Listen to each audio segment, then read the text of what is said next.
Olá, hoje eu vou explicar um pouquinho sobre a síndrome do intestino irritável, né? Eu vou falar um pouco sobre esse eixo, né, que é o nosso intestino e o nosso cérebro. O intestino, ele é considerado o nosso segundo cérebro.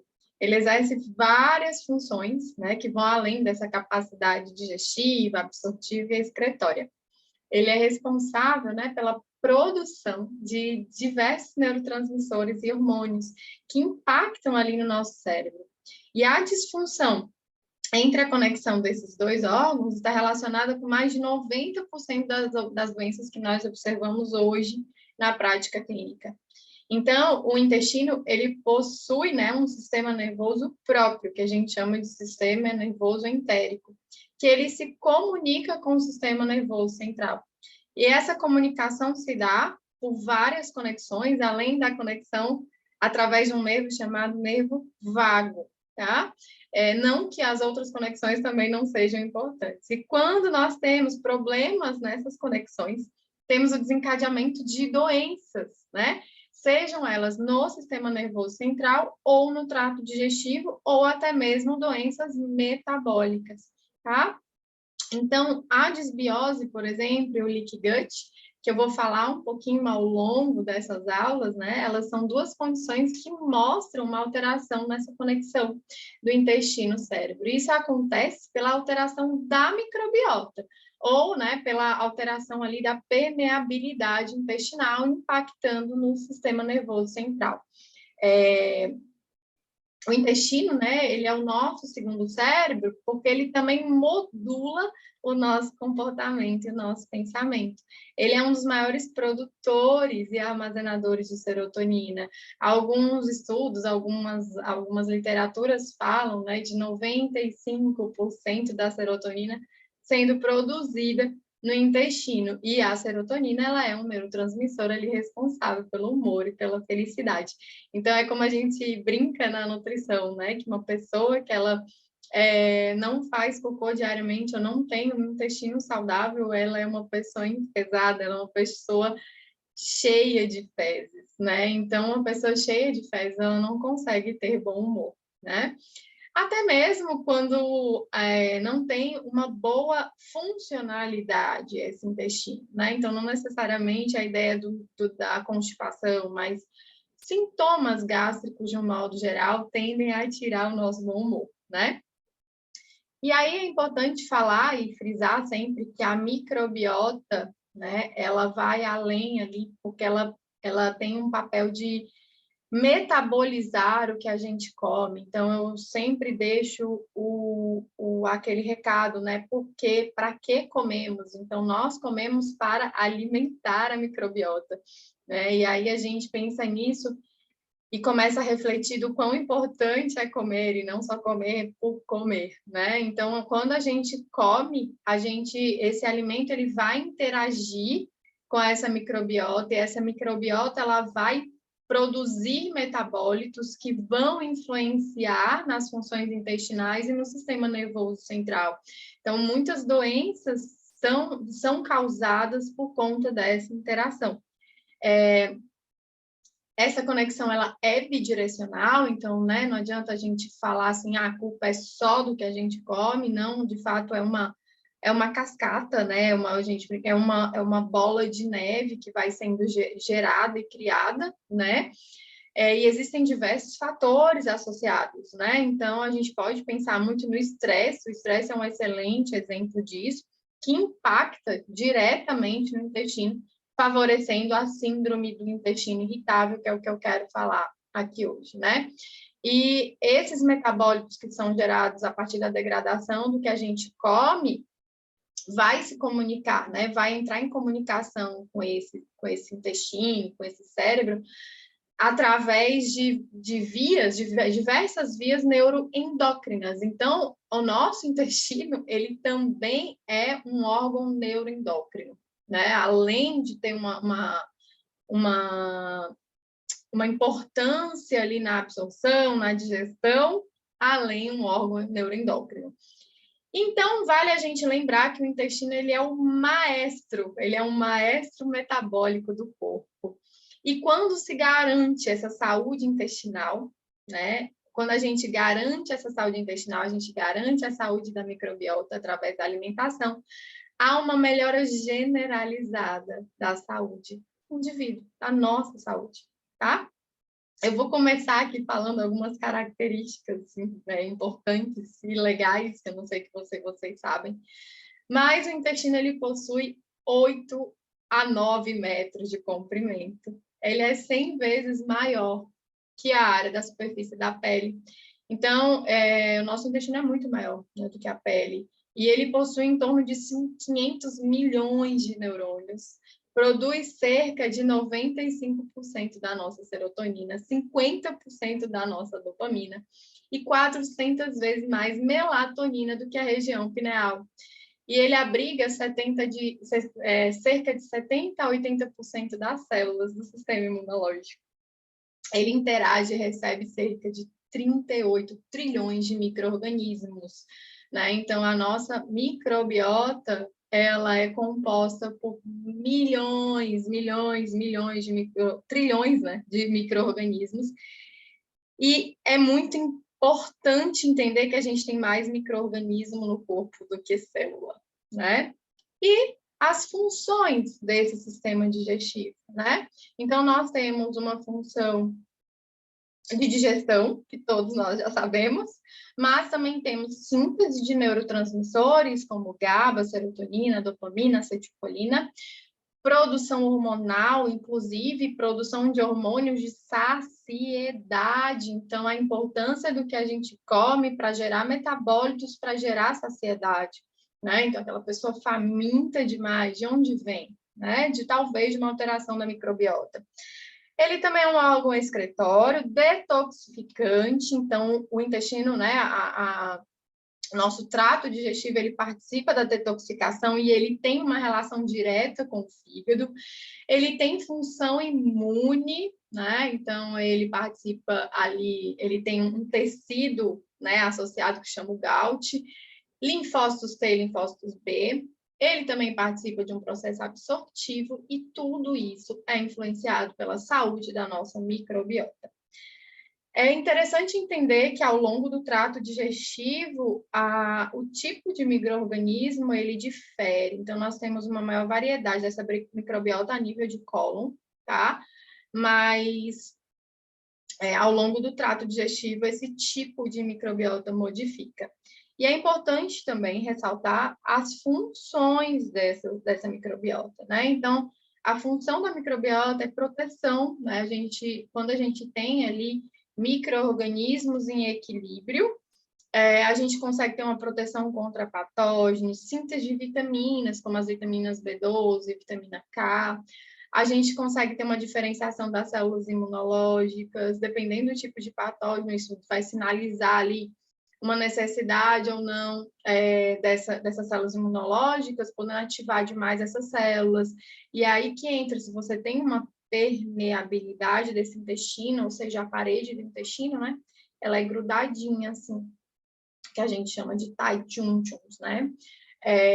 E se a gente, através de algumas alterações, começa a aumentar essa permeabilidade, isso faz com que a gente tenha, né, uma sinalização imunológica exacerbada pela passagem direta, ou seja, sem uma filtragem, digamos assim, do que a gente consome, de químicas alimentares, de patógenos, isso pode exacerbar o sistema imunológico, tá? A microbiota, ela também tem uma função, né, que é de maturação do epitélio intestinal, então ela também ajuda ali na saúde da parede digestiva, tá? Ela promove a estocagem de gordura para ser utilizada como fonte energética dos colonossos, então a microbiota ela tem uma relação total com a funcionalidade, com a saúde do trato digestivo, né? Então, é muito importante também, tem uma frase muito legal da Karina Sal, que ela fala assim, né? Que quando você se sentir sozinho, lembre-se que há milhões de bactérias que vivem no seu corpo e que para elas você é o mundo. Então, a gente realmente tem muita bactéria que a gente tem que tratar muito bem essas bactérias para a gente ter uma saúde, né? E aí, pensando na síndrome do intestino irritável, a síndrome do intestino irritável nada mais é do que uma alteração, uma irritação nesse intestino, né? Ocorre um processo inflamatório nesse intestino, ele fica irritado, né? E causa ali uma permeabilidade maior, além de uma alteração dessa microbiota. Ela está ligada diretamente com o emocional e com o estilo de vida, né? Então, através das nossas emoções mesmo, por isso que o acompanhamento com o psicólogo é de extrema importância no tratamento. Não adianta só pensar no que comer, tem que pensar em como tratar também essa saúde emocional, né?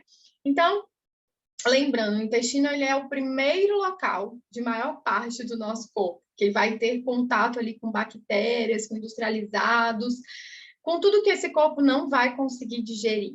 Então, a primeira química que chega no intestino, ele vai recrutar uma linha de frente ali de coisas para proteção, né? Neutrófilos, macrófagos, e eles vão atacar aquilo que está chegando, comidas e pensamentos, né? Então, o estresse, ele está ali também, nessa linha, né, de chegada. Então, quando os nossos pensamentos estão conturbados, nós temos uma alteração intestinal que reduz a nossa digestão. E por isso a gente fala que o intestino está inflamado, né? Porque ele começa a secretar componentes que nós não estamos precisando naquele momento. E aí aquilo começa a inflamar, né? Tá? E essa inflamação, ela vai para a corrente sanguínea, né? Pelo cansaço ali daquela defesa, e essa inflamação, ela sai do intestino e começa a ir para o nosso sistema, causando uma inflamação crônica de baixo grau. Isso pode caracterizar doenças em sistema nervoso central, doença no fígado, doenças cardiovasculares, doenças autoimunes, dificuldade de emagrecimento e até mesmo a obesidade, né? Porque essas inflamações de baixo grau, ela está diretamente associada ao acúmulo de gordura. E a síndrome do intestino irritável, então, ela leva à obesidade. O fígado, como eu falei, ele está totalmente conectado com o intestino, né? E esse intestino inflamado, ele vai gerar uma inflamação para o fígado, também aumentando a produção de enzimas, de cálculos, e vai inflamando, gerando o que a gente conhece como esteatose hepática, que é a gordura no fígado, dificultando o processo de detoxificação, que é natural do nosso fígado, tá? Então, os casos clássicos de síndrome do intestino irritável possuem uma característica oscilante desse intestino, né? Então, são pessoas que oscilam entre o intestino preso demais, entre o intestino solto demais. Nunca é frequente num cocô que a gente chama de bananinha madura, como eu vou falar ali na aula, né, de saúde intestinal, nessa parte de como que deve ser um cocô perfeito, né? Então, a gente tem uma escala de Bristol e na escala de Bristol a gente tem uma classificação de 1 a 6, 7, e o ideal seria entre 4, 3 e 4, que é um cocôzinho inteiro, perfeito, né? E muitas, como eu já citei, muitas doenças autoimunes e doenças inflamatórias, elas são geradas, começam através da síndrome do intestino irritável. Então, a gente precisa avaliar a alimentação. Se você está comendo muito açúcar, muita gordura, muita proteína animal, tá?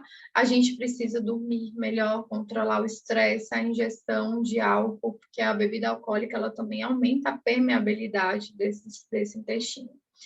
Sintomas relacionados com a síndrome do intestino irritável, tá? Desde distensão abdominal, alteração digestiva, queda de cabelo, alteração de pele, dificuldade de perder peso, tá? Intolerância à lactose pode gerar uma síndrome do intestino irritável, ou vice-versa, né? Se você ingere a lactose, você não consegue digerir essa lactose, isso vai inflamando, né? Mesmo tomando a enzima. E aí essa inflamação vai gerando a síndrome do intestino irritável. Então, o primeiro passo, né, para o tratamento da síndrome do intestino irritável é cuidar da saúde emocional, com terapia, com reiki, com meditação, com oração, porque a síndrome do intestino irritável ela vai reduzir o recrutamento de neurotransmissores. Isso vai deixando a pessoa com uma síndrome mais triste, irritada, melancólica, fadigada. São pessoas que não rendem treino, que vivem cansadas, que acordam cansadas. Segundo ponto, obviamente, é a alimentação. Então, na fase ativa da doença, na fase que o paciente refere muitos sintomas, a gente pode introduzir a dieta Low FODMAP, que eu vou explicar o cardápio em uma aula só disso, certo? Mas pelo menos 60 dias sem furar, pois é o tempo ali que a gente consegue recuperar a barreira do epitélio, né? Então, a gente tem aí uma reestruturação de células a cada 60, 90 dias, né? Então, a ideia de todo o tratamento é que a gente consiga se manter aí nesse processo. Então, a dieta Low FODMAP nada mais é do que uma dieta com baixo carboidrato fermentativo, ou seja, que causam irritação para esse corpo. Mas a gente usa carboidratos normais, né? Por exemplo, a gente come arroz na Low FODMAP, só não entre os feijões, porque, por exemplo, eles causam muita distensão por conta dos seus carboidratos que fermentam. A gente vai usar a abobrinha, mas a gente não vai usar o brócolis, né? Então, há alimentos que são muito enxofrados. Nós temos frutas, mas a gente precisa observar se para você algumas frutas não causam essa distensão. Então, tem muito paciente que refere até comendo banana que sente desconforto, né? Então, de fato, retirar esses alimentos que fermentam muito, que irritam muito essa mucosa. É importante também tirar os polióis, né, que são os adoçantes, que como a gente acaba ficando sem muitos carboidratos e sem o açúcar, né, a ideia é a gente pode utilizar um pouco de stevia nesse processo. É muito importante regular o ritmo circadiano, então começar a respeitar o claro e o escuro, né? Então, jantar leve, jantar cedo, preferencialmente sopas. À noite, o intestino ele tem a sua função de detoxificação, então a gente vai detoxificar o que a gente come, produzir hormônios, e aí se a gente come à noite de uma forma muito pesada, alimentos que causam algum desconforto, isso acaba com tudo, né? No máximo ali, usar lanches levinhos, talvez, na última refeição, se sentir fome. Então, algumas sementes, alguma coisa muito leve. Reduzir a proteína animal. A proteína animal, ela aumenta, né, um grupo de bactérias chamado proteobactérias, que elas inflamam demais o nosso sistema digestivo, tá? E aí nós podemos usar a proteína de arroz, uma proteína de sementes, quinoa, amaranto, trigo sarraceno, trigo espelta, podemos usar algas, tá? Para suprir ali a B12, levedura, se você não tiver nenhuma alteração de candidíase, tá? E vale lembrar que a gordura animal, ela também é inflamatória, né? Então, a redução da proteína animal também necessária e da gordura animal, né? Mas outras gorduras são anti-inflamatórias e devem ser consumidas, como o óleo de gergelim, o óleo de semente de uva, óleo de abacate, azeite, né? Eles são bem-vindos. Porém, observar ali a digestão e ver se você tem uma síndrome do intestino irritável mais diarreica, a ideia é evitar. Comer devagar, mastigar o alimento, conecte-se com esse alimento, né? A mastigação é a nossa primeira fase digestória. Então, olhe para o seu prato, pense, né, o que aconteceu para ele chegar até ali. Observe, imagine tudo, respire, né?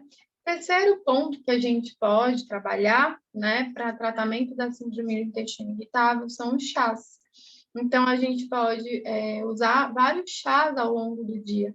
E quando eu falo de consumo de chá, é de forma terapêutica, a gente não precisa fazer 1 litro de chá e passar o dia consumindo chá. A ideia é, de fato, a gente fazer uma xícara, né, desse chá. E aí, a gente pode pensar em chás que auxiliam na inflamação do intestino, como o fenogrego, o tulsi, o licorice, que é o alcaçuz, o hortelã, a menta, o alecrim, a raiz de cúrcuma, a canela, guaçatonga, moringa, erva doce, camomila. Então, nós temos vários chás que a gente pode fazer no dia a dia. A gente pode, por exemplo, começar o dia com um funcho, ou chás mais depurativos, como o boldo, a carqueja, o leite de leão, que eles ajudam também ali na melhora do fígado, que é interessante ao acordar. Se você está com uma língua mais amarelada, com um gosto mais metálico na boca. Então, observar também o que cada chá faz você sentir. Tem alguns chás que causam enjoo para algumas pessoas, dor de estômago, isso é totalmente individual. Podemos também, e eu vou fazer só uma aula sobre chás, tá? Então, eu estou dando esses exemplos aqui, mas depois eu faço uma aula só disso e vai ter bastante assunto legal lá. Então, podemos fazer também o chá de gengibre. Eu falo que o gengibre é bom para todo mundo, né? Alcaçuz, o boldo, ali de manhã ou no meio da tarde, 3 vezes ao dia. E para dormir, os chazinhos mais calmantes, né? Então, a camomila, a melissa, a erva doce, tá bem? Suplementações. Suplementação também é bem-vinda. Na síndrome do intestino irritável, o que mais a gente utiliza são as enzimas digestivas. E alimentos, fontes de enzimas digestivas. Então, nós temos o kiwi, nós temos o mamão, nós temos o abacaxi, a couve. Então, são alimentos o limão, que devem fazer parte do cardápio, né? E aí, a ideia da suplementação de enzimas podem ser antes, durante ou depois de almoço e jantar, depende ali da quantidade de comida que você vai comer, do que você vai comer. Então, colocar sempre na refeição que você come mais e que mais você sente desconforto, certo? A gente pode usar ali em torno de 2 vezes ao dia, tá bom? Eu gosto muito daquela enzima da Now Foods, mas existem várias que podem ser utilizadas para reduzir a inflamação, tá? Para melhorar a digestão, nós também podemos pensar na trífala pela manhã, o carvão ativado, o próprio limão para quem tem hipocloridria, tá? E probióticos. Porém, no início do tratamento, eu não sugiro probiótico, porque aí o paciente já está com uma distensão e você só piorar, não? Então a ideia é melhorar essa microbiota. O tratamento da síndrome do intestino irritável, ele consiste em fazer uma seleção natural dessas bactérias, equilibrar essas bactérias com comida, né? Então, a gente começa a alimentar essas populações de bactérias boas e começa a matar aquela população de bactérias patogênicas para causar um equilíbrio dessa microbiota e reestruturação do trato digestivo através do alimento e da comida. Eu brinco que é igual um joelho ralado. Então, assim, se a gente está com o joelho ralado e a gente fica cutucando esse joelho o tempo todo, a gente nunca vai melhorar esse joelho. E a síndrome do intestino irritável nada mais é do que isso. Se a gente está ali dando alimento que está só irritando esse intestino, isso acaba irritando cada vez mais a mucosa e não deixa com que a gente corrija aquela inflamação, né? Então, a ideia é melhorar essa permeabilidade intestinal, fazer com que a gente crie junções mais fortes, fechando essa parede, melhorando motilidade, produção de enzimas digestivas, voltando a trazer com que esse intestino volte a produzir os hormônios, os neurotransmissores e que acalme esse sistema imune, né? Pacientes com doenças autoimunes, eu costumo colocar, sim, os probióticos desde o começo, porém, eu entro com biomantos, que são probióticos mortos, tá bom? Uso de fibras, se precisar, né? A goma cássia é a mais interessante porque ela não distende, a gente pode usar o psyllium também. Mas depois de 2 ou 3 meses de tratamento, é que a gente vai começar a usar essas fibras, né?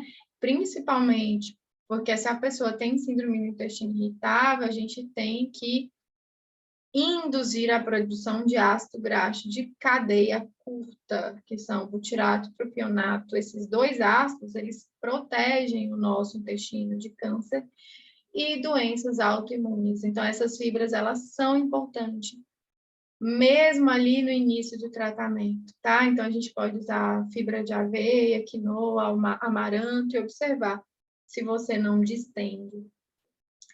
Por isso, o consumo de fibras é tão importante.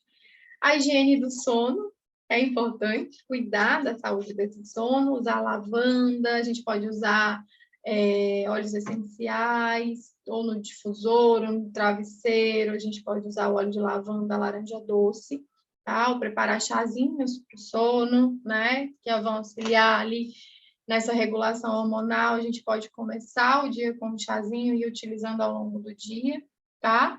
Dormir cedo para a detoxificação é importante. E observação, né? Às vezes, nós temos vários sintomas de síndrome do intestino irritável, porém pode ser qualquer coisa menos síndrome do intestino irritável. Os sintomas, eles são muito parecidos, né? Então, pode ser uma verminose, pode ser uma hipocloridria, que é a baixa produção de ácido, pode ser uma gastrite atrófica autoimune, pode ser um refluxo, pode ser uma doença celíaca, pode ser doença de Crohn, SIBO, SIFO, que é a síndrome, o supercrescimento de fungos ou de bactérias. E isso tudo, se não tratado, pode evoluir para uma síndrome do intestino irritável. Então, a ideia, gente, é a gente ter um diagnóstico também. Então, procurar sempre um gastro para fazer todo esse diagnóstico e começar o quanto antes o tratamento, independente também de diagnóstico, a ideia é tratar. E lembrando, né, que alguns pacientes eles podem ser assintomáticos por um bom tempo e vir ali a ter sintomas. E depois a gente tem uma remissão da síndrome do intestino irritável, e nessa remissão trabalhar o uso de prebióticos, de fibras e probióticos, quando o paciente já está sem sintomas. Tá bem? Espero que vocês tenham gostado e até a próxima aula.